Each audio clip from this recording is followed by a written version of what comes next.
Shalom Ubraha. Hoje é o dia de Gimel Tammuz. É um dia muito importante no calendário hassídico. Estamos aqui em Caraguatatuba, na pousadinha do nosso querido Heitor. Agora deu certo, canto da praia. Exatamente. Se você está no meio da praia, você não vai encontrar a pousadinha dele, você vai encontrar ela no canto da praia. E aqui o nosso queridíssimo senhor Yitzhak, sua esposa Aline. Vocês podem dar um tchauzinho. E o senhor Yitzhak está no meio da... Vocês têm que se aproximar mais. Então. Para aparecer os dois. Se o senhor quiser explicar o que vocês fazem, a sua ONG, os veleiros, vocês estão no meio da... que eu não estou vendo daqui. E aí você explica... É difícil resumir em rápidas palavras 25 anos de vida nessa área. Mas eu criei aqui no ano de 2000 uma fundação chamada Yitzhak Ben Kaler, cuja função era fazer alguma coisa pelas pessoas, pela humanidade, pela grande obra, e que redimisse as almas dos meus antepassados, que eu cheguei até 700 anos antes da Era Comum. Eles foram para a Babilônia, todo aquele estrago que a gente já sabe. E são 25 anos que eu desenvolvo esse projeto. A Aline integrou ele em 2012. Uau. Depois chegou a ser nossa vice-presidente por duas legislaturas e por mérito. E acabou casando comigo. Parabéns, parabéns, parabéns. Então você não estranhe, eu já declaro, a nossa diferença de idade são 43 anos. A alma não passa dos 20. 7 anos de casamento muito bem vividos, relatava isso para o Rabino agora. E moramos aqui nesse paraíso que é Caraguatatuba. Que, aliás, muita coisa que o Rabino precisa esclarecer para a gente, porque eu acho que a gente vive um bocado errado aqui, precisando de corrigir a telha. Mas nós atendemos jovens de 10 a 21 anos gratuitamente e nós ensinamos eles a navegar em veleiros. Só que a nossa navegação é uma navegação de sentimento. Vamos dizer, navegação raiz. Aprender que o mar não é uma pista de competição, mas sim o nosso playground, a nossa fonte de vida. E, ao mesmo tempo que eles aprendem a velejar, eles aprendem também profissões na área náutica, para quem sabe um dia chegarem desde fazer manutenção de motores, polimento, até quem sabe ser um engenheiro naval. Nós já conseguimos engenheiro civil, naval ainda não. Mas é esse trabalho que a gente faz totalmente gratuito, sustentado por um grupo de particulares. Rejeitamos verba pública, não queremos, porque somos nós que fazemos. Muito ou pouco, bem ou mal feito, mas somos nós que fazemos, pela grande obra. Parabéns. É isso, Rabino. Parabéns pelo lindo trabalho, parabéns, parabéns. E quinta-feira, hein? Vou jogar o Rabino na água. Uau. E depois eu conto o que deu, hein? A gente vai filmar, a Aline filma a gente lá. Uau, muito bom, muito bom. Muito obrigado pelas lindas palavras. Nosso Heitor, muito obrigado por nos hospedar. E vamos lá. Nosso assunto hoje é Gimel Tammuz. O que vem a ser Gimel Tammuz? Em primeiro lugar, Lechaim. Lechaim, Deus para a nação Bechefa, muito sucesso, muita saúde, muito dinheiro, felicidades judaicas de toda a família, grandes milagres em grande estilo. Lechaim, Lechaim. Assim será. Amém. Uau, não calculei. A gente teria que ter também talvez um copo de água, né, para apagar o fogo. Mas vamos em frente. Então vamos, desculpa, vamos. Não, por favor. O assunto de Gimel Tammuz, ele já começa na história hassídica com o Rebbe anterior de Chabad.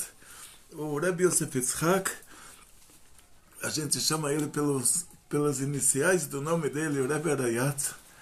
Ele viveu na Rússia em uma época que o governo da Rússia era comunista, antirreligioso, e fez um decreto contra toda e qualquer religião. Eles eram comunistas ateus.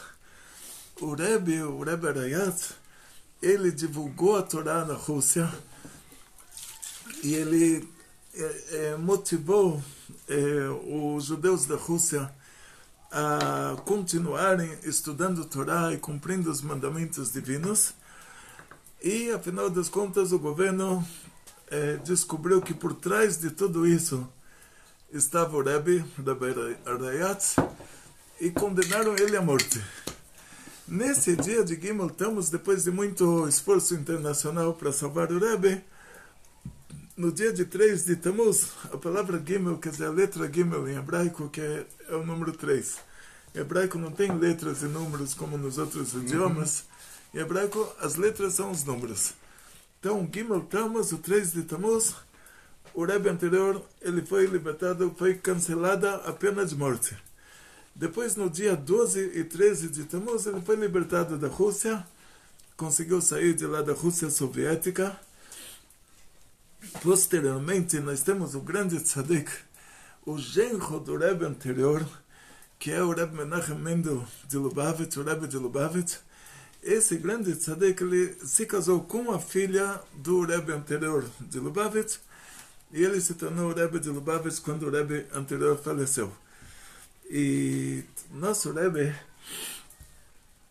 há 30 anos atrás, nos deixou fisicamente. E para um tzadik desse tamanho, para um tzadik desse nível, a gente não vai dizer que o tzadik faleceu.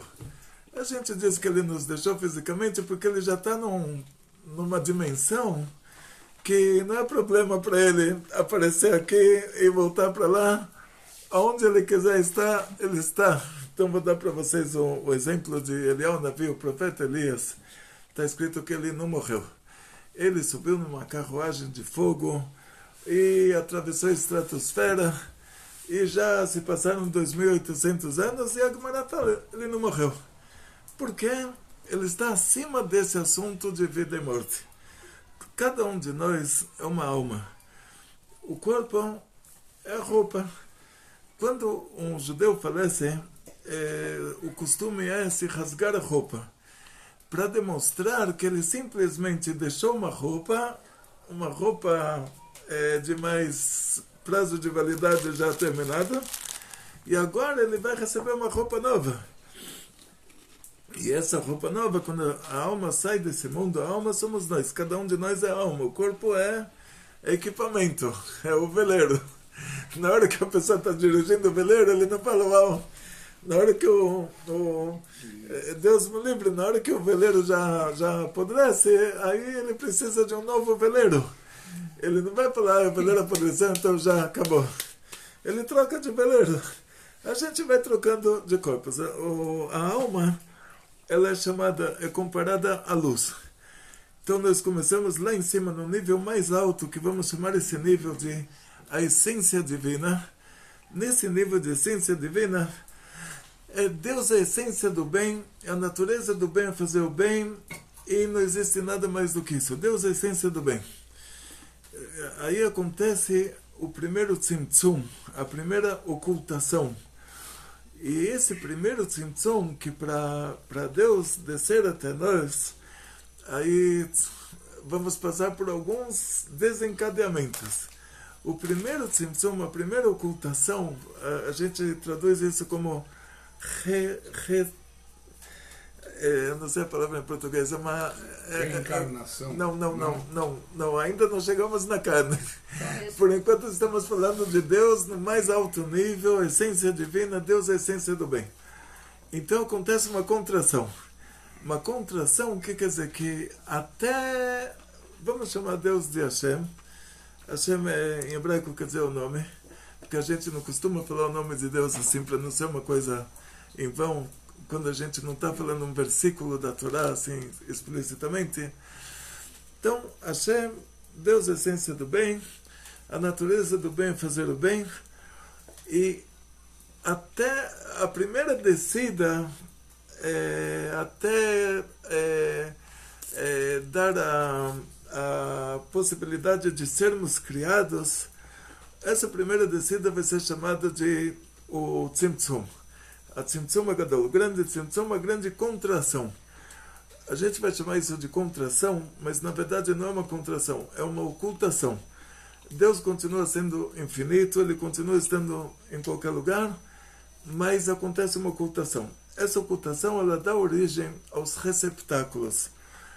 A partir daqui vamos ter um paralelismo de luzes e receptáculos, alma e corpo. Ou seja, a alma ela é comparada à luz e o corpo é comparado ao receptáculo. Para vocês terem uma ideia de como isso funciona, contar para vocês uma história do Rabban Gamaliel. Rabban Gamaliel era um grande rabino que viveu há 2000 anos atrás. Naquela época os italianos antigos se chamavam de romanos e eles eram pessoas muito importantes. O nosso país era um estado dentro desse Império Romano e tinha um nobre romano que se encontrou com o Rabban Gamaliel, com aquele grande rabino, se encontrou com ele no meio da rua. E o Rabban Gamaliel, ele ia sempre com o faxineiro, tipo, ele tinha alguém que cuidava de todos os assuntos dele. A pessoa precisava carregar alguma coisa, não sei como se fala isso em português, mas vamos chamar isso de faxineiro. É o shamash, quer dizer, tudo que ele precisa, ele manda essa pessoa ir lá buscar. Então o Rabban Gamaliel, com o shamash dele, chega esse nobre romano, ele pergunta para o Rabban Gamaliel: vocês dizem que em cada sinagoga, quando 10 judeus se reúnem para rezar, Deus se revela lá. Quantos deuses vocês têm? Olha quantas sinagogas tem aqui. Então imagina quantos deuses vocês têm. Aí o Rabban Gamaliel, ele falou: olha, desculpa, esse nível de perguntas é o nível do meu faxineiro, não é o meu nível. Então, por favor, repassa essa pergunta para ele. Aí o Rabban Gamaliel próprio pergunta para o faxineiro: tinha sol na sua casa hoje? Aí ele falou assim: tinha sol na casa do romano hoje? Ah, claro que sim, né? O sol, mesmo sol para os 2 lugares, né? A cidade inteira. Ah, então o Rabban Gamaliel falou: olha, o sol, que é a mínima das criaturas de Hashem, ele já pode estar em 2 lugares ao mesmo tempo? Quanto mais o próprio Deus, que pode estar em 2 lugares ao mesmo tempo, ou em 10, ou em 20, ou em infinitos lugares ao mesmo tempo. Então a nossa alma, ela é parte de Deus. Até a gente chegar nisso, vamos passar por um desencadeamento de um paralelismo entre luzes e receptáculos. Então começamos por esse primeiro tzimtzum. Essa primeira retração, essa primeira ocultação, ela já vai dar origem ao que nós vamos chamar de mundos espirituais, que estão acima do nosso mundo material. E cada um desses mundos espirituais, ele vai ser uma fusão entre luzes e receptáculos. Então, de cima para baixo, nós vamos passar por um mundo que é chamado de Adam Kadmon. Na hora que nós falamos a palavra Adam, nós estamos falando de 10 sefirot. Ou seja, antes de Deus nos criar, agora pulando já para a história, para esse mundo, né? Depois vamos pular de volta para... Antes de Deus nos criar, Ele criou os anjos. Foi uma tática divina. Porque, imagina, a criança chega para a mãe e fala para a mãe: mamãe, eu quero. A mãe não tem como. Aí a mãe vai falar: vou perguntar para a professora se você está se comportando certo, aí você ganha. Então, Hashem usou essa tática para nós. Antes de nos criar, ele sabia que tudo que a gente vai pedir, ele vai ter que dar. Então ele criou os anjos, criou um tribunal divino para fiscalizar o nosso comportamento. E depois disso ele falou para esses anjos: façamos o homem a nossa imagem e semelhança. E no segundo mandamento está escrito que Deus está acima de qualquer imagem e semelhança material. Porque o material é limite. Esses limites começam na primeira ocultação. Então, acima disso está a essência divina, que está acima dos limites. Então, o material, você tem 2 braços, cada braço tem um tamanho. É tudo limite. O receptáculo, que é o corpo, ele limita a luz. Então, Deus está acima dos limites materiais. Então, Deus, quando ele fala façamos o homem, ele não está falando sobre coisas materiais, sobre um corpo material. Então, o que ele está falando? Aí a gente vai para essa palavra Adão, depois da primeira ocultação, que começa esse assunto de 10 sefirot. façamos o homem, quer dizer, a nossa imagem e semelhança, a imagem e a semelhança são as 10 sefirot. E as 10 sefirot tem uma aula sobre esse assunto, uma aula à parte. Se eu for explicar aqui tudo, mas são 10 emanações divinas de 10 categorias diferentes. E vamos fazer uma aula à parte sobre esse assunto. Inclusive nós temos no nosso canal fechado da nossa instituição, no conteúdo exclusivo, nós temos lá um curso de 10 sefirot, que vale muito a pena. Lá a pessoa participa com uma tzedakah de R$77 por mês, e tem lá os cursos, tem lá o grupo do WhatsApp de Pergunta ao Rabino, tem algumas coisas do canal fechado. Lá tem esse curso de 10 sefirot. Mas, de uma maneira genérica, essas 10 sefirot são 10 emanações divinas. Quer dizer, Deus se revela para você em 10 aspectos diferentes. Ou seja, quando a gente saiu do Egito, existia assim, na 10ª praga, para sair do Egito não foi fácil. Vocês devem ter ouvido falar, né? O Egito era um país assim, uma estrutura metálica, não tinha como sair de lá, então a gente teve que dar para o faraó 10 pragas. Na 10ª praga, Deus ele fala para Moshe, para Moisés, ele fala: amanhã eu saio dentro do Egito. O que quer dizer? Amanhã você sai dentro do Egito. Se você sai, você não está dentro. Se você está dentro, você não sai. O que quer dizer? Amanhã eu saio dentro do Egito. Então dizem nossos sábios que ele sai dessa sefirá chamada de Chesed, bondade, e ele vai se revelar na sefirá chamada de Gvurá, que é a severidade. Então quer dizer que Hashem ele é tipo quando a gente tem aqui em Ubatuba não vi muito disso, aqui em Caraguatatuba não vi muito disso, lá em São Paulo tem os faróis de trânsito, semáforo. Aqui quase que não vi isso em Caraguá. Tem um, né? Então tem um que eu ainda não vi onde ele está. Mas olha, eles fizeram aqui tudo tão certinho que não precisou de semáforo, né? Agora, se tivesse o número de carros que tem em São Paulo, ele precisaria do semáforo, né? Que aqui tem poucos carros. De qualquer maneira, imagina o semáforo no vermelho. Vermelho é a cor que representa a Gvurá, representa a rigidez, a severidade. Então, vermelho você para, te limita. Quando Deus criou o mundo, ele criou 7 dias da criação, são relacionados a 7 sefirot lá em cima. O segundo dia da criação é a Gvurá. Gvurá são os limites, que Deus separou entre a água de cima e a água de baixo, colocou a estratosfera, a atmosfera, a força da gravidade. Então, o vermelho é a cor da Gvurá, por incrível que pareça, e no semáforo deu certinho, que o vermelho é pare. Quer dizer, limite. E depois tem o verde, representado lá em cima pela sefirá chamada de Tiferet, que ela é mais bondade do que bondade. Então, no semáforo se encaixa certo. Na vida do dia a dia é diferente. Mas, voltando para o nosso assunto, então, Deus se revela por meio de 10 emanações diferentes. Se ele tem que fazer uma coisa boa no mundo, ele tem que se revelar por meio dessa sefirá chamada de Chesed. E se tem que acontecer alguma coisa ruim no mundo, ele tem que se revelar por meio dessa sefirá chamada de Gvurá. Por isso que lá no Egito, ele fala para Moshe: amanhã eu vou sair dentro do Egito. Eu saio da Chesed e vou para Gvurá. Esse é um detalhe importante. Então, o que acontece? Que essas 10 sefirot, elas se encontram em nós, se encontram nos anjos, antes de se encontrarem em nós. Então Deus falou para os anjos: vamos fazer o homem a nossa imagem e semelhança, que são essas 10 sefirot. Não é imagem e semelhança física. Depois que Deus ele fez o tribunal divino, ele falou para os anjos: façamos o homem a nossa imagem e semelhança. Ele fez o homem sozinho, sem imagem, sem semelhança, quer dizer, assim, fez sozinho, não, com as 10 sefirot, que é isso o que a gente vai chamar de imagem e semelhança. Mas ele fez o ser humano sem ajuda dos anjos. Primeiro ele propôs para eles: vamos fazer o homem, e depois ele fez sozinho. Então, por que ele propôs para eles: vamos fazer o homem?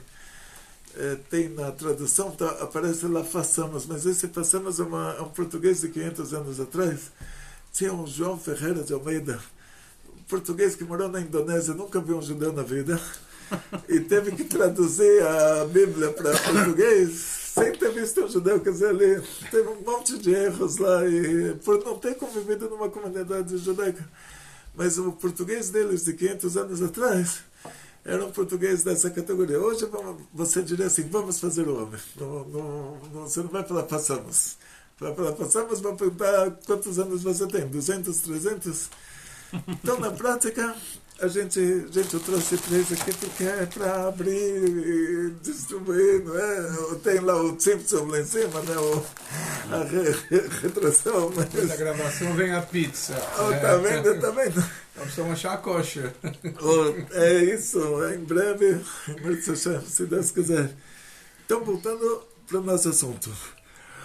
Aí Deus, ele começa lá em cima com um mundo que vai ser chamado de Akadam Kadmon, que são... existe lá já esse assunto de 10 sefirot. A palavra Adam quer dizer o homem, o Adam Kadmon quer dizer o homem anterior, que está se tratando já de 10 sefirot, mas essas 10 sefirot, elas ainda são o DNA de 10 sefirot.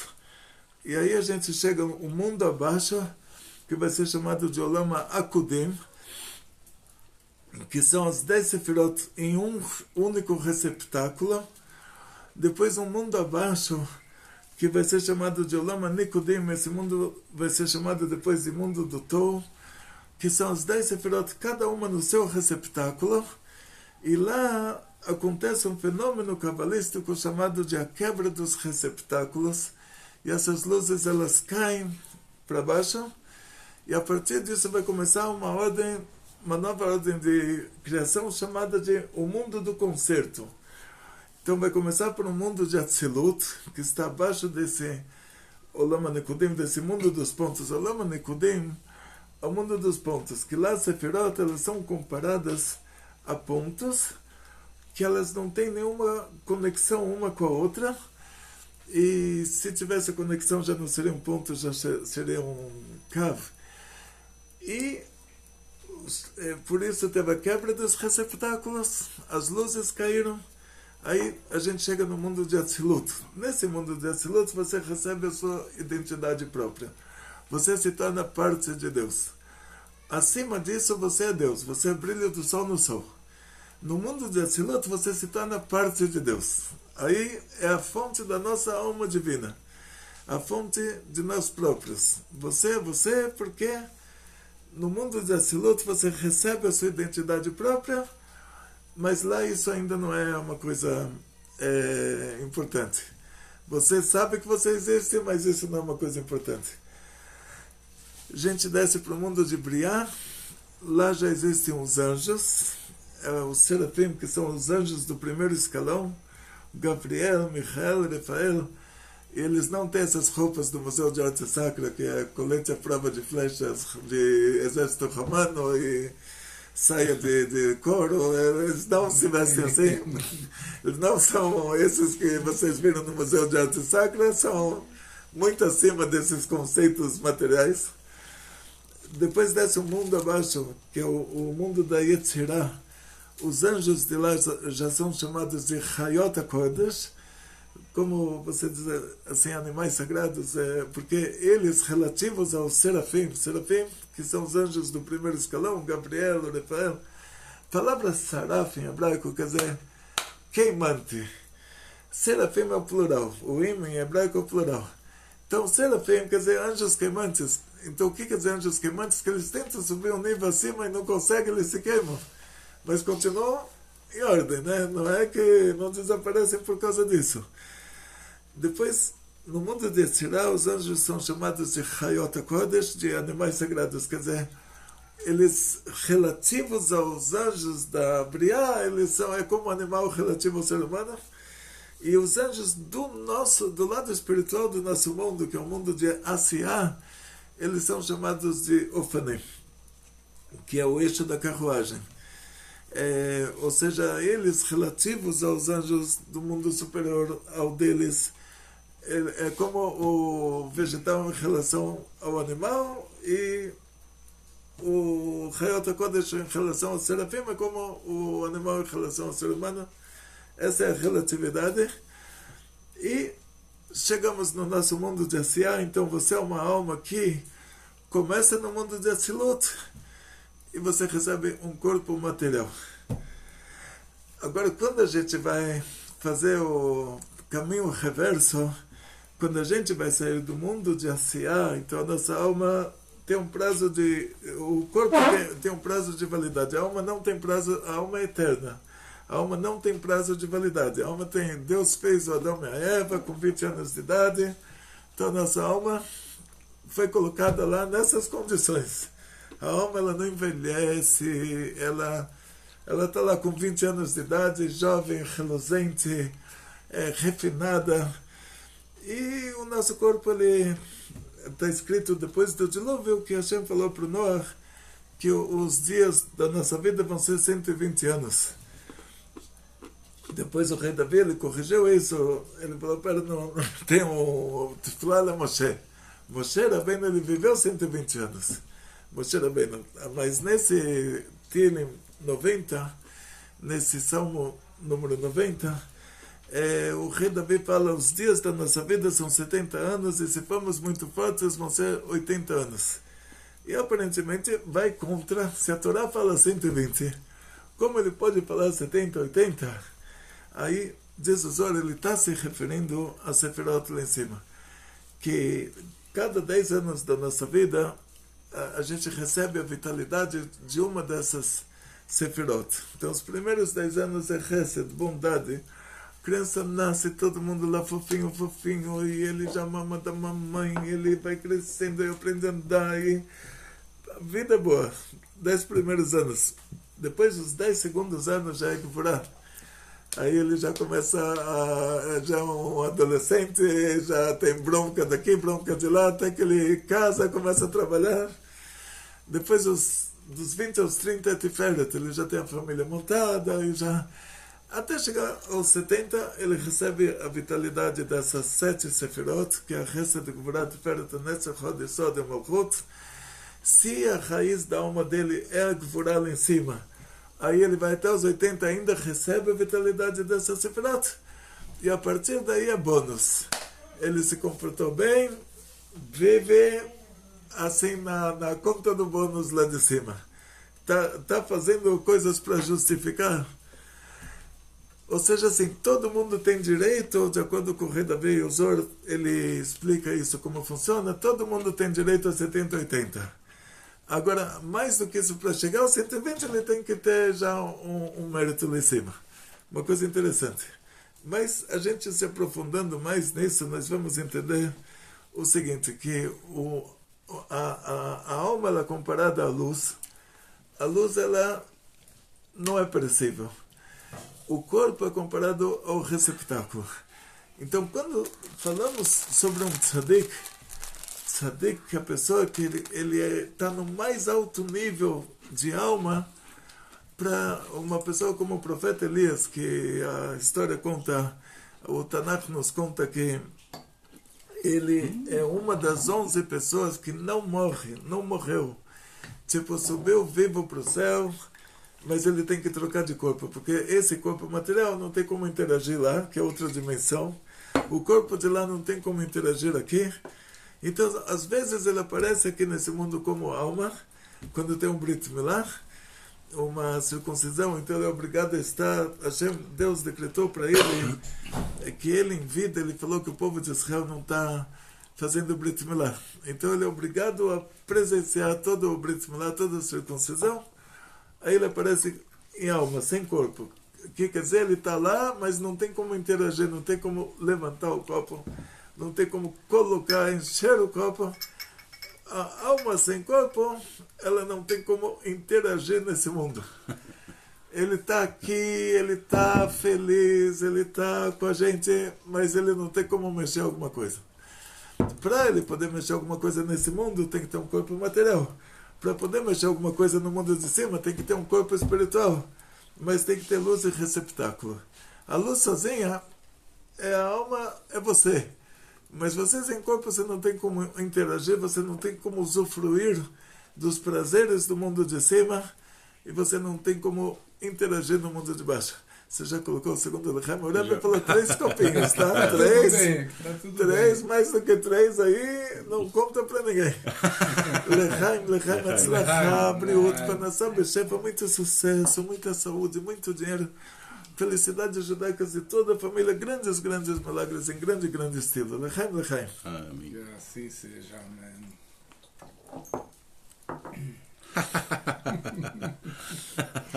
Tinha que ter um copinho de água. Então, mas não tem problema. A minha aqui já acabou. Então já não vou precisar do terceiro copinho. Não, deixa Deus mesmo. Sempre que a gente faz um pobrinho, uma reunião racídica, tem que ter no cofre aí, fora os recibos das dívidas, tem que ter no cofre uma garrafa de vodka. Para os atestados aí do que você está devendo.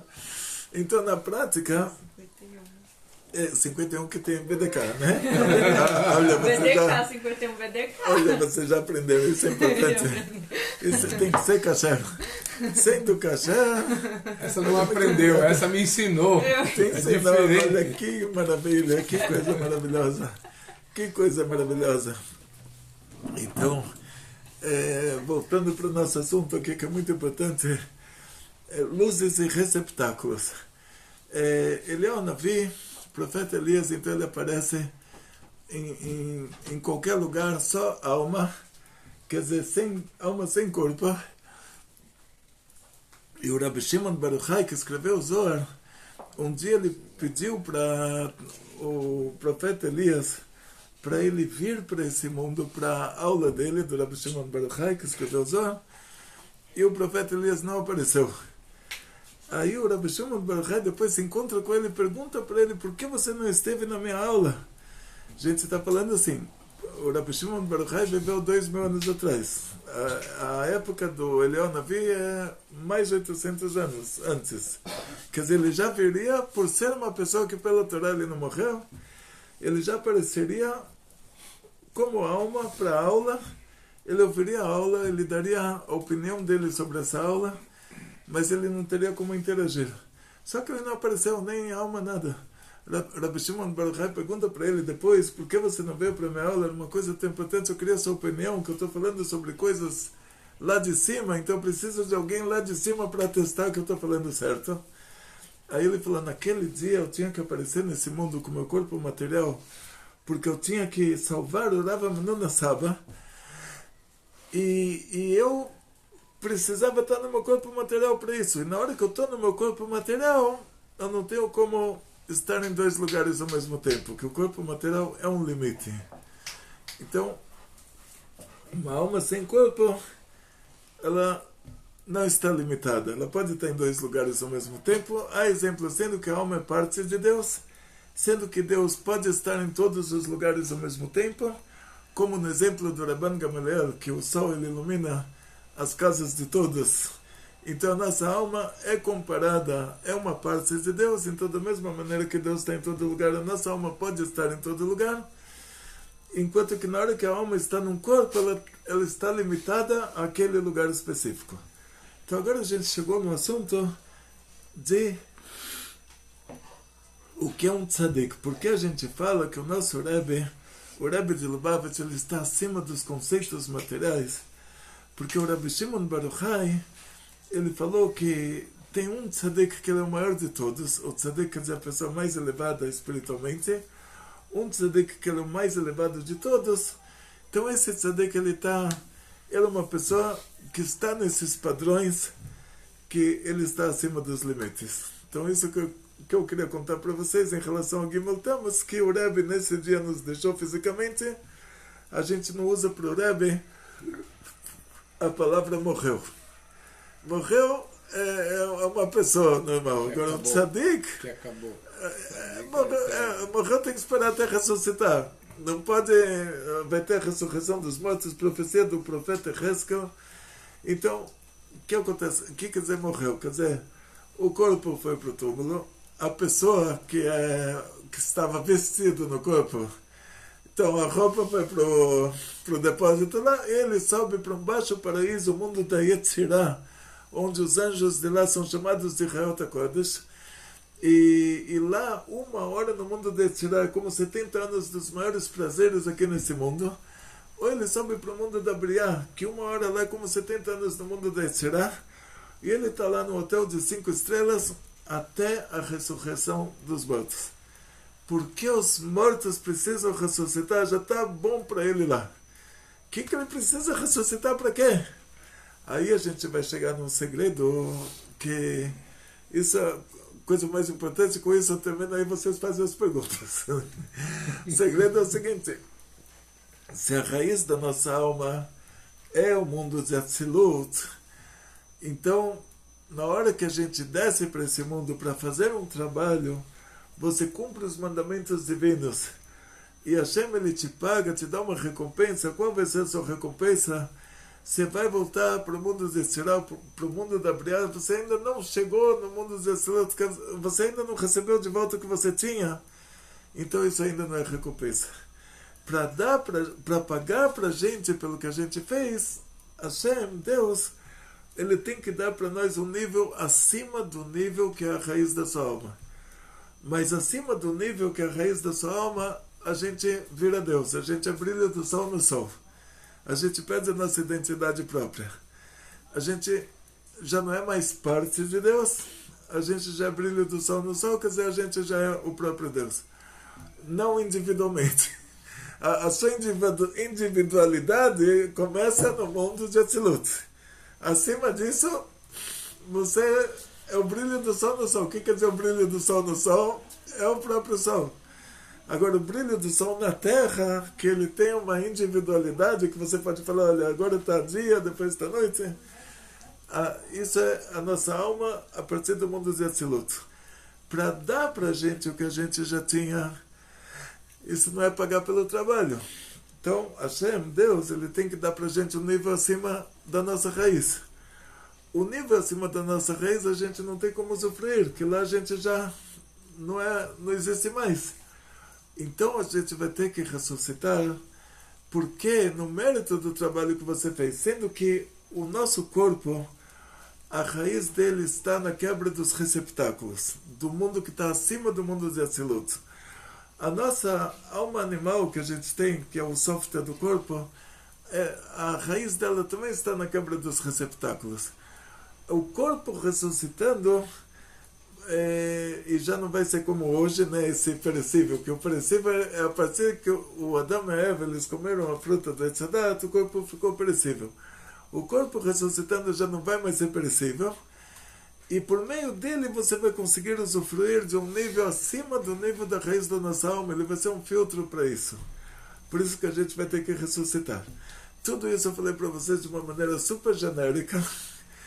Cada um desses assuntos é assunto para um curso inteiro. Mas assim, de uma maneira genérica é isso. Agora, alinhe as suas perguntas. Como que a gente diferencia quando é um sinal da alma animal, um sinal da alma divina? Parabéns pela pergunta. Olha, parabéns. Olha, é um orgulho. Parabéns pela pergunta, é um orgulho verdadeiro isso. Falando sobre a alma, né? Graças a Deus. Essa pergunta é maravilhosa. Baruch Hashem. É assim, tinha um grande Rebbe, um grande tzadik, que ele era o Rebbe de Chernobyl. Ele falou uma vez, assim, ele estava recebendo os Hasidim, e a instituição dele funcionava como a nossa. Tipo, alguém dava uma tzedakah, você paga uma conta, alguém dá mais uma tzedakah, você tapa um buraco na parede. Cada doação que entra, você tem uma ONG, você sabe como funciona isso, né? Tapa o buraco do veleiro e abre outro do outro lado. E abre outro do outro lado. Então, o Rebbe de Chernobyl, uma vez chegou um Hassid muito rico, veio visitar o Rebbe.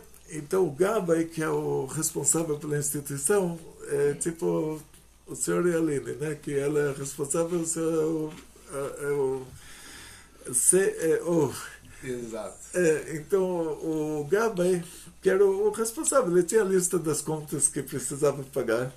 Ele falou, uau, agora que entrou esse grande Hassid, ele vai dar 100 rubel, a moeda da Ucrânia na época que a Ucrânia fazia parte do Império Russo, e eu vou poder pagar todas as contas.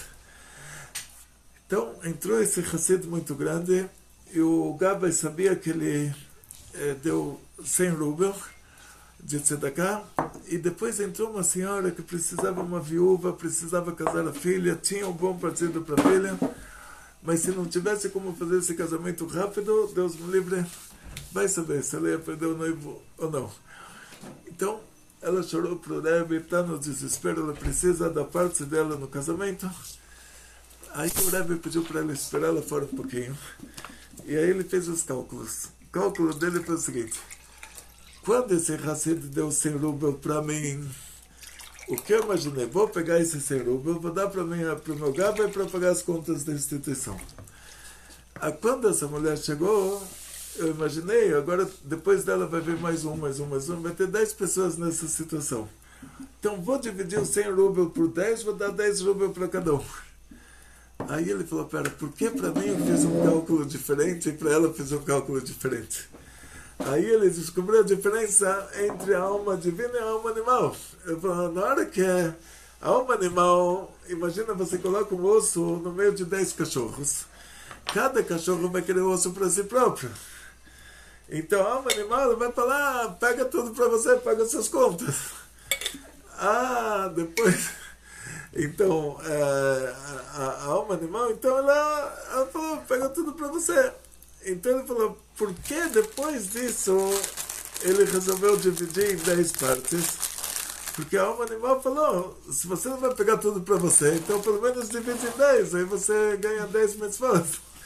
Aí ele falou, aqui é a alma animal, aqui é a alma animal. Nos dois casos, os dois raciocínios são a alma animal. Quer dizer, quando eu falo para mim, pega tudo, para o outro divide, isso é alma animal. Então ele falou, da mesma maneira que na hora que chegou esse 100 rubel, eu imaginei, vou pagar minhas dívidas, e na hora que ela chegou, eu falei, vou dividir em 10. Então eu falei, não, vamos inverter, agora vai ser a alma divina, vou dar os 100 rubel para ela, porque na hora que chegou, eu pensei em pegar para mim. Então, quer dizer, isso eu ia acelerar, então vou fazer, é alma animal, então vou fazer diferente da alma animal. Vou dar para ela. Isso era o Rebbe de Chernobyl, uma história verídica, assim, ele conseguiu isolar o vírus do Yetzer Hara, da alma animal. Então, o Yetzer Hara é a manifestação da alma animal, ou seja, o cavalo, ele quer comer grama. Então, você monta no cavalo e você não faz nada, ele vai te levar para um lugar cheio de mato, que é o interesse dele. Agora, você precisa desse cavalo para ir para o lugar que você quer, vai ter um pega lá. Você vai puxar ele para um lado, ele vai te puxar para o outro, ele vai querer ir para o lado do capim. E como você sabe, quando é manifestação da alma animal, ou manifestação da alma divina, a alma animal sempre vai querer tudo para si própria. Ela acha que o mundo é dela, ela é a última bolacha do pacote, ela acha que o mundo é dela, ela é a pessoa mais importante do mundo, e ela, mais do que isso, ela não é. Mas também não menos do que isso. Ela é simplesmente a pessoa mais importante do mundo. Ela não é mais do que isso, ela não é menos do que isso. Ela é exatamente isso. A pessoa mais importante do mundo. Então a alma animal vai querer tudo para si própria. Aí, como a gente descobre onde a gente está agora nessa briga entre alma animal e alma espiritual. Uma vez eu estive com um grande tzadik em Jerusalém, era o Rav Gedalia Kenne, que se chamava, era uma pessoa no Breslev de Jerusalém, que ele era assim, alto nível. Me falaram que ele consegue ver as almas. E então fui lá, perguntei qual é a minha missão nesse mundo, o que eu tenho que fazer nesse mundo. Aí ele falou para mim, você estuda Kitzur Shulchan Aruch, você vai saber o que você tem que fazer nesse mundo de manhã, o que você tem que fazer nesse mundo à tarde, o que você tem que fazer nesse mundo de noite. Quer dizer assim, cada um de nós tem que cumprir os mandamentos divinos, né? Isso é o que a gente tem que fazer aqui. Mas a gente se acha a última bolacha do pacote, a gente acha que a nossa missão é vai saber o que é. Mas a regra é essa, quer dizer, na hora que a pessoa pensa em si próprio, é a natureza animal. A alma animal é uma natureza animal, o animal pensa em si próprio. A alma divina é uma natureza divina, Deus dá. Deus não tira. Oh, aí, tá vendo? Está barchamalado. Oh, agora nós estamos aqui com o nosso querido Heitor, do Canto da Praia, filmando a gente. Outras aí, nossos queridos Aline e Yitzhak. Parabéns, parabéns, olha, orgulho da Aline. Parabéns, parabéns. Então, a regra é essa. Sempre que você está pensando em si própria, o animal pensa em si próprio.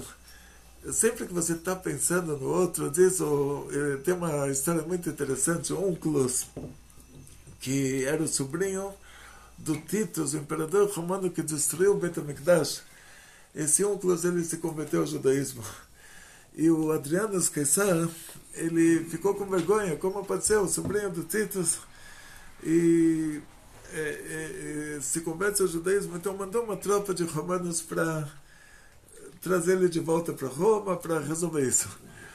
E quando eles chegaram lá, aquela tropa de romanos, tem 3 tropas que passaram por lá, mas vou contar para vocês a história de uma delas, que eles chegaram para pegar ele, e ele falou os nomes das funções no exército, tudo em latim, assim, mas se você falar assim em português, ele falou assim, imagina assim, um soldado raso e um capitão. Quem vai levar a tocha na frente de quem? Quem vai iluminar o caminho na frente de quem? Aí eles falaram, soldado raso na frente do capitão. O capitão é o general. Quem vai iluminar na frente de quem?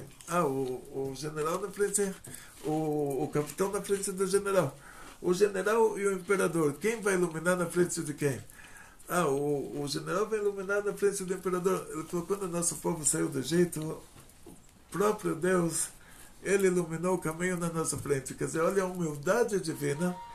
Moisés, ele é o mais humilde de todos os homens. E Deus é mais humilde do que o Moisés. Quer dizer, quanto mais santidade, mais humildade. Mas você não pensa em você próprio, você pensa no outro. Quanto mais animalidade, é mais egoísmo. São os 2 extremos, né? Então, Deus é extremo da humildade e o animal é o extremo do egoísmo. Te dar um exemplo simples, isso você vai entender fácil. Tinha uma pessoa queria se casar, então ele saiu com uma pretendente. Os 2 conversaram, estava muito legal. No primeiro dia, depois que acabaram de conversar, ele falou, você é uma pedra preciosa, você é um diamante. Ela ficou muito feliz. No segundo dia, os 2 saíram de novo. Ele falou para ela, você é uma flor, você é uma rosa. Ela ficou muito feliz. Já subiu de mineral para vegetal. No terceiro dia eles saíram de novo. Ele falou para ela, você é uma vaca. Ela ficou brava. Aí ele falou, por que você está ficando brava? No primeiro dia eu te falei que você é um diamante, eu te chamei de mineral, coisa mais baixa. Né? Você ficou feliz. Segundo dia eu já subi de nível, eu falei que você é uma flor, te chamei de vegetal. Você também ficou feliz. No terceiro dia eu te subi de nível mais uma vez. Falei que você é um animal. Você está brava. Aí ela vai falar, olha, não importa o que é, mas o animal, ele é o cúmulo da grosseria, é a coisa mais grotesca que tem no nosso mundo material, é o animal. Então, por causa disso, quando a gente fala alma animal, a gente não está falando alma mineral, alma vegetal. Alma animal, quer dizer, a coisa mais grotesca que tem no mundo, quer dizer, a pessoa mais egoísta, que só pensa em si própria. Então, é o oposto da humildade, né? Quer dizer, quanto mais prepotente a pessoa, um cachorrinho desse tamanho na rua vai te latir assim como se ele fosse... Então, quanto mais grotesca a pessoa, é mais distante da revelação divina. Quer dizer, quanto mais humilde a pessoa, ele está mais próximo a Deus, que Deus é mais humilde assim de todos. Outro exemplo, que chegou uma segunda tropa lá para Onkelos. Essa tropa, todos eles se converteram ao judaísmo. Uma coisa interessante. O Adrianus Caesar mandou uma segunda tropa. E falou, olha, vocês não conversam com ele. Se vocês conversarem com ele vai convencer vocês, vocês vão acabar ficando lá. Então não conversa. Entra, respeita que é o sobrinho do imperador, mas traz ele de volta. Aí tá bom, entraram, não falaram nada, simplesmente pediram para ele se dirigir à porta. Aí ele tinha mezuzá, não sei se aqui tem. Aí ele deu um beijinho na mezuzá. E eles perguntaram, já ficaram muito curiosos, perguntaram o que é isso. Aí ele falou, olha, vocês lá, o imperador está dormindo, quem está tomando conta do lado de fora? Vocês estão lá de guarda. Aqui é o contrário, eu estou dormindo, quem está tomando conta de mim do lado de fora é Deus que está aqui do lado de fora me guardando. Quer dizer, olha a humildade divina, novamente. A diferença entre o Deus da mitologia, que deu origem depois ao cristianismo, e o nosso Deus. Nosso Deus é a essência do bem, nosso Deus é a essência da humildade. E olha, então a alma animal, ela é um animal. Ela não é um diamante, ela não é uma rosa, não é uma flor, ela é um animal. Está escrito quando Noé, da Arca de Noé, o Noé ele sacrificou um animal para Hashem depois do dilúvio. Hashem está escrito lá que Deus ele sentiu o cheiro agradável e ele jurou que não vai mais ter dilúvio. Então você vai para o segundo mandamento, você vai para Deus está acima dos conceitos materiais, então Deus não cheirou. Mas então por que está escrito lá o cheiro agradável? Porque quando Deus se colocou a alma divina no Adão e Eva, está escrito lá que Deus soprou. E lá também Deus não soprou. É um exemplo também. Então por que a Torá usa o exemplo que Deus soprou? Que a pessoa que sopra, diz o Zohar, sopra o que ele tem dentro. A pessoa que coloca o que ele tem fora. Para mostrar que a sua alma é uma parte de Deus, então é usada a palavra soprou. Quer dizer, Deus se colocou uma parte dele, uma parte de dentro dele, vamos dizer assim, como exemplo. Aí o cheirou é o contrário do soprou. Quer dizer, essa atitude que o Noé teve de sacrificar o animal chegou até aquele mesmo nível de Chokhmah de Atzilut, que o cheirou é o contrário do soprou. Então o soprou, que Deus trouxe a alma de cima para baixo, o cheirou é um exemplo também, porque Deus não cheirou, Deus não soprou, Deus não cheirou. É o exemplo também, o exemplo que Deus pegou essa atitude do Noé, chegou até o mais alto nível. Qual o motivo para isso? Então, se você for numa perfumaria, você fala, eu quero um perfume do cheiro agradável de carne queimada. Aí a pessoa, não, carne com madeira ainda queimada, não, cheiro agradável. Aí o dono da perfumaria vai te falar, isso é um fedor, não é um cheiro agradável. Aí você vai falar, se até Deus chamou isso de cheiro agradável, por que você vai estar me falando que não, eu vou colocar isso? Todo mundo vai falar, uau, que cheiro agradável que você está cheirando a madeira e carne queimada. Então, quer dizer, Deus não cheirou. Então, o que quer dizer? Esse cheirou, quer dizer, chegou até aquele nível. Por que chegou até aquele nível? O nível mais elevado, porque o Noé, ele pegou, o Noé, da Arca de Noé, ele pegou a coisa mais grotesca do mundo, que é o animal, e transformou o animal em mitzvah. Por causa que ele transformou o animal em mitzvah, isso chegou até lá em cima. Então, na hora que você pega a sua alma animal e você transforma ela em mitzvah, você fala, olha, agora você não vai comer grama, agora você vai dar a grama para o outro. Aí isso chega até um nível mais elevado. Você sacrifica a sua alma animal. Então, nesse caso, funciona dessa maneira. Quanto mais prepotência, mais animal a pessoa é, mais grotesca a pessoa é, quanto mais humildade, mais a alma divina está revelada. E é assim que a gente verifica. Como você sabe se agora que você está interagindo com alguém, se você está interagindo no cúmulo da prepotência, quer dizer, é um animal. É alma animal. No cúmulo da humildade é alma divina. Agora, a sua pergunta, por favor, nosso querido senhor Yitzhak, da ONG dos Veleiros. Não sobrou nada para mim. Nem para mim. Você escapou, né? Agora você escapou. Eu tô falando aqui para mim não. Eu tenho pergunta. Perguntas, vamos lá. O nosso Não, orgulho. eu tenho, não vem não. Pera aí, é minha vez. Não vai tirar minha vez, não. como você falou, Rabino, Sim. eu falo você porque você tem menos idade que eu, tá? Então Sim. o senhor aqui sou eu, e também Sim. não sou senhor. Sim.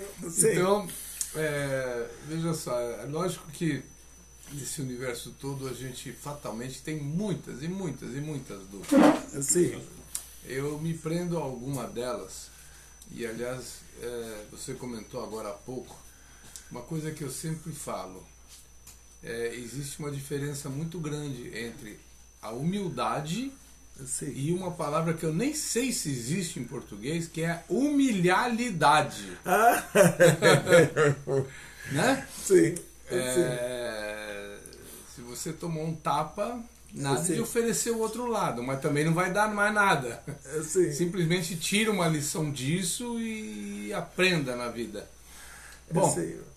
então a minha pergunta para si é o seguinte: eu tenho uma dúvida muito grande na Sim. passagem do Adam Kadmon Sim. para o Adam Belial, que é Sim. o Adam pós a ofensa. Eu nem falo pecado porque a ofensa, Adam né? Belial, eu vou contar para você então o que diz o Arizal sobre isso, sobre esse Adam Belial. Olha, parabéns, Aline, olha o orgulho. O senhor Isaac Tá também bom. orgulho. Próxima vez ela vem sozinha, tá? Não, vocês dois são orgulho para nós. Então existe uma coisa chamada de Adam de Belial. O profeta Daniel, ele contou sobre uma figura humana. Aparentemente uma coisa muito, muito interessante, que ele tinha uma figura que ele descreve lá, cabeça de ouro, e depois vocês olham lá.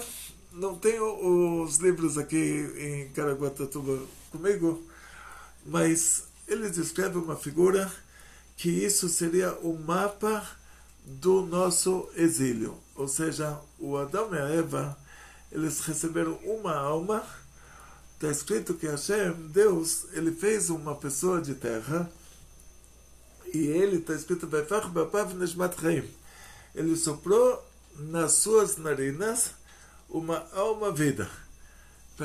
Soprou, quer dizer, é um exemplo, porque ele colocou nele, naquela pessoa, uma parte dele. Então, se o soprou é exemplo, o narinas também é exemplo. O narinas é exemplo para quê? Que essa alma já recebeu o aspecto masculino e o aspecto feminino.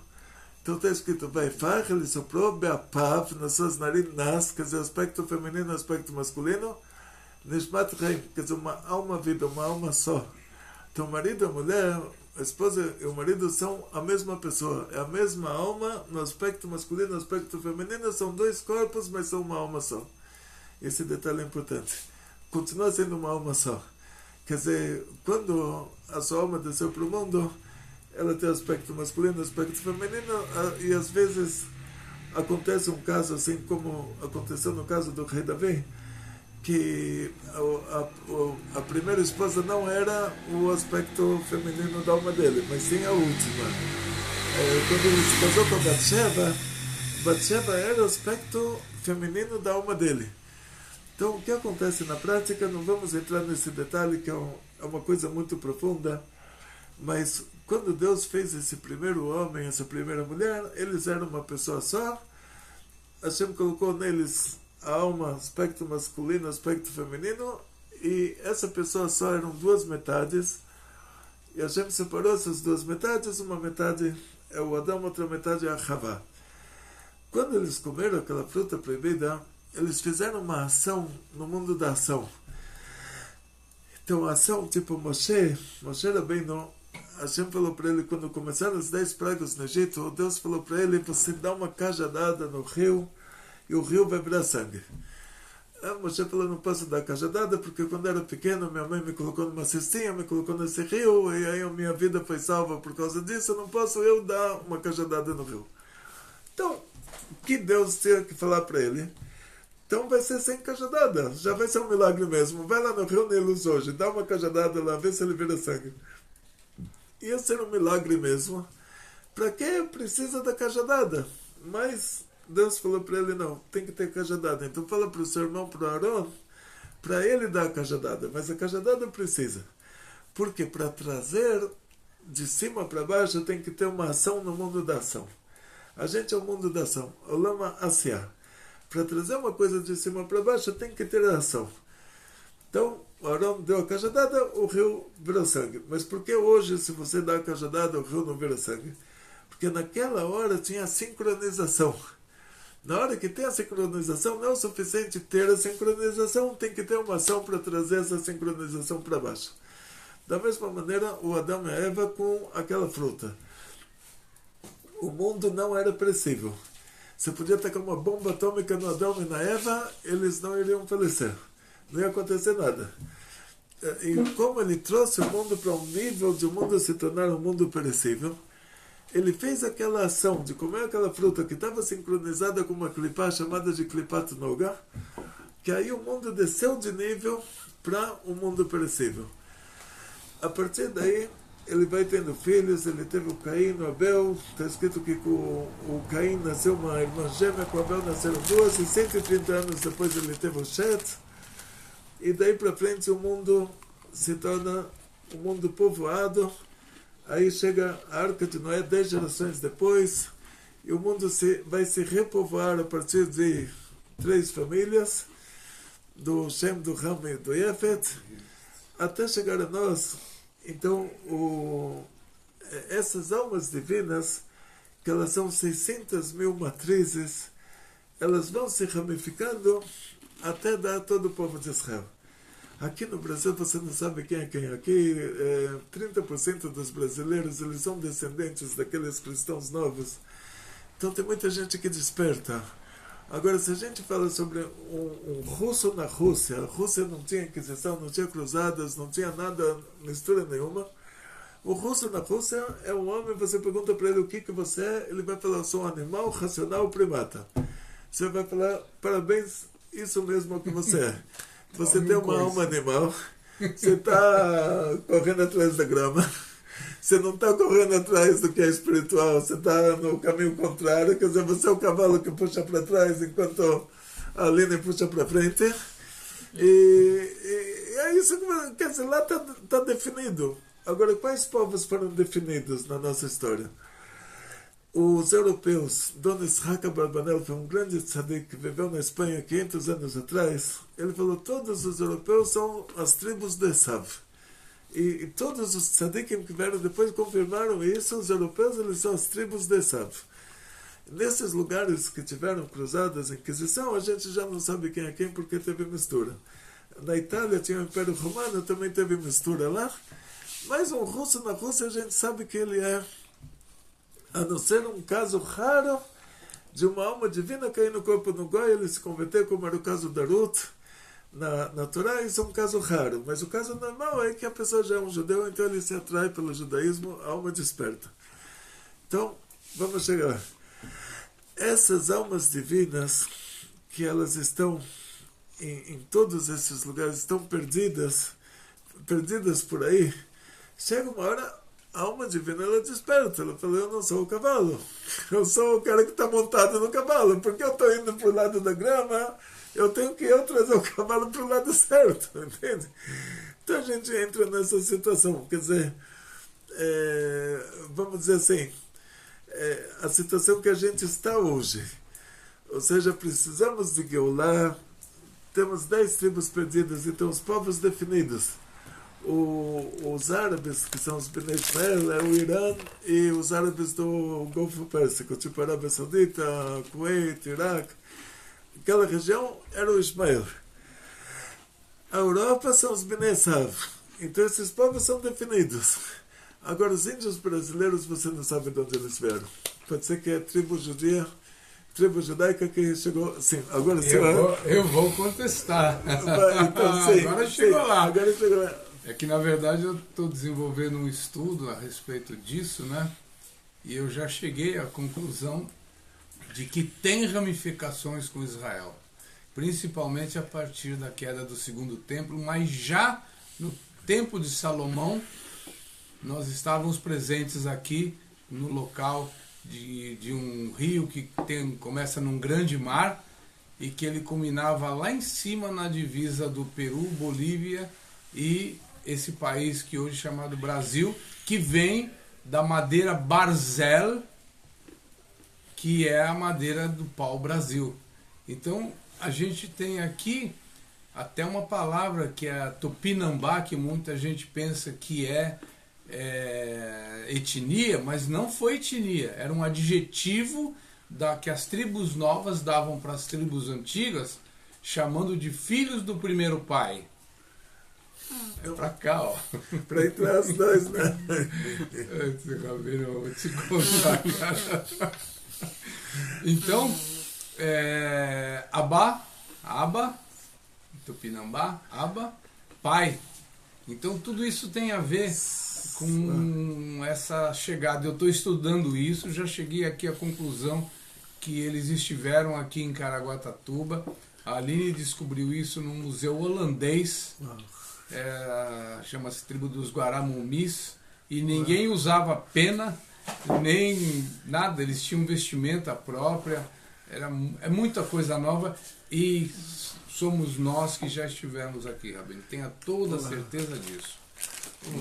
Muito pau-brasil foi lá para o Oriente Médio e foi usado inclusive no templo.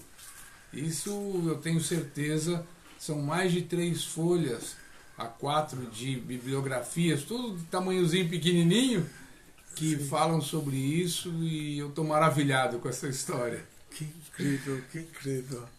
Olha, parabéns. Agora nós estamos orgulhosos dele também, não só de você. Eu acho que, sem querer, lógico, me exacerbar, porque a conversa é do Rabino, não é minha, né? Por favor. Mas a minha própria vida ela é uma curiosidade muito grande nisso tudo, né? E muitas vezes me perguntei, mas por que eu estou aqui? Por que eu tinha que vir de lá para cá? Por quê?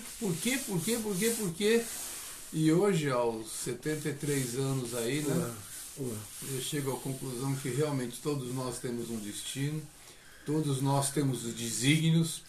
Quando nós nos afastamos do nosso caminho, Hashem dá um jeitinho de trazer de volta. Tá vendo? E hoje estamos aqui, eu quero confessar para vocês que eu até tirei meus óculos, porque eu não quero enxergar a figura do Rabino. Eu quero enxergar o que tem atrás dessa figura. Tá? Porque, olha, são 73, são pelo menos então 60 anos de busca. Uau. Tá? São milhões de anos atrás, semeando as coisas que o Beit Chabad em mim semeou, e eu estou muito feliz, muito contente. Para mim é um momento de luz. Eu preciso parar de falar, vira esse negócio para lá e continua, senhor Gabriel. Então, entre as suas perguntas. Não. Gente, então já deu nosso horário, né? Nosso horário era meia hora, já ficou 1h08. Então, queria me despedir de todos vocês, do nosso querido senhor Yitzhak. Olha, nossa, eu não tenho palavra mais para falar, você vai me obrigar a chorar. Então vira logo para lá. Nossa querida Aline. Muita gratidão pelo aprendizado, tudo, Baruch Hashem, por tudo. Essa noite para mim está sendo infinita, porque é uma das oportunidades únicas que a gente tem na vida, né? Não é sempre que a gente tem, principalmente onde nós moramos, né? Muito difícil. Vem até nós um aprendizado tão aprofundado, né? De tirar dúvidas e tudo. Muito obrigado pelas lindas palavras. O nosso querido Heitor, que nos convidou aqui para a pousadinha para o canto da praia. Olha... Eu queria dizer que aqui em Caraguatatuba tem muito judeu perdido, né? E eu e o Yitzhak estamos tentando reunir esse pessoal para que a gente possa, de vez em quando aqui, até trazer um rabino, trazer uma pessoa para dar aula pra gente, tá bom? Então quem quiser se unir à causa, o Yitzhak vai estar à disposição aqui, eu também, tá? É só entrar em contato com a gente, tá? Espero que o Rabino deixe aí nas legendas aí os nossos contatos. Tá bom? Nossa diretora já coloca tudo nas legendas. Então, gente, olha, em primeiro lugar, muito obrigado para o nosso querido Heitor que nos convidou. Muito obrigado para o senhor Yitzhak, para a nossa querida Aline. Olha, parabéns, parabéns. Eu estou impressionado com o nível de vocês aqui. Num lugar tão distante, estou impressionado com o nível de estudos. Olha, Baruch Hashem. Yatzlacha, Briut, Panassá Bechefa, muito sucesso, muita saúde, muito dinheiro, felicidades judaicas e toda a família, grandes milagres em grande estilo. Bechal Tov. Olha.